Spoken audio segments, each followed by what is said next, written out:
কয়েক ঘন্টার টান টান উত্তেজনা, নানা সমীকরণ আর একের পর এক নাটকীয় মোড়। কখনো বিএনপির কঠোর না, আবার কখনো জামায়াতের শর্তযুক্ত অবস্থান।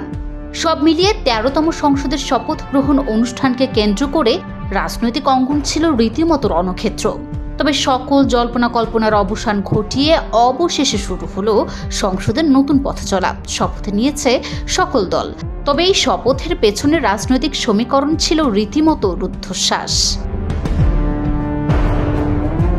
ত্রয়োদশ জাতীয় সংসদ, সকাল থেকেই সবার নজর ছিল সংসদ ভবনের দিকে। তবে দৃশ্যপটের শুরুটা ছিল বেশ ধোঁয়াশাচ্ছন্ন। প্রথম ধাপে শপথ নিতে আসে বিএনপি, কিন্তু শপথের ঠিক আগ মুহূর্তে বিএনপির স্থায়ী কমিটির সদস্য সালাউদ্দিন আহমেদের একটি ঘোষণা রাজনৈতিক অঙ্গনে তৈরি করে নতুন বিতর্ক। তিনি জানান, বিএনপির নবনির্বাচিত এমপিরা সংসদ সদস্য হিসেবে শপথ নিলেও সংবিধান সংস্কার পরিষদের সদস্য হিসেবে শপথ নিচ্ছেন না।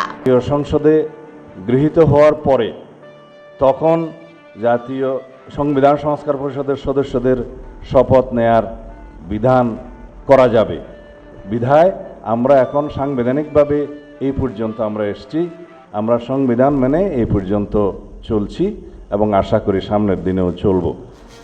বিএনপির এই অবস্থানের পর পরিস্থিতি ঘোলাটে হয়ে ওঠে। দৃশ্যপটে আসে জামায়াত ইসলামী। দলের নায়েবে আমির ডক্টর সৈয়দ আবদুল্লাহ মুহাম্মদ তাহের ঘোষণা দেন এক কঠোর শর্তের। তিনি সাফ জানান, বিএনপি যদি সংবিধান সংস্কার পরিষদের সদস্য হিসেবে শপথ না নেয়, তবে জামায়াতের সদস্যরা কোনো ধরনের শপথই নেবেন না।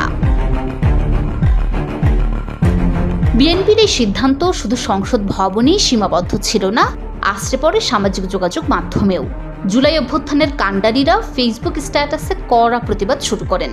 এনসিপির মুখপাত্র আসিফ মাহমুদ সজীব ভুঁইয়া ক্ষোভ প্রকাশ করে বলেন, গণভোটের জনরায়কে প্রথম দিনেই বৃদ্ধাঙ্গুলি দেখিয়ে শুরু হলো নতুন সংসদের যাত্রা। বাদ ছিলেন না সার্জিস আলমও। তিনি সরাসরি একে জুলাই সনদ ও অভ্যুত্থানের আকাঙ্ক্ষার সাথে গাদ্দারি বলে অভিহিত করেন।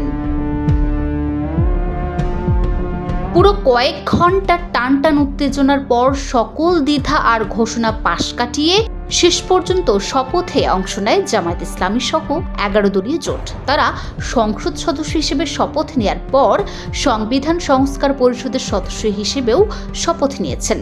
2 শপথই পাঠ করান সিইসি এএমএম নাসির উদ্দিন।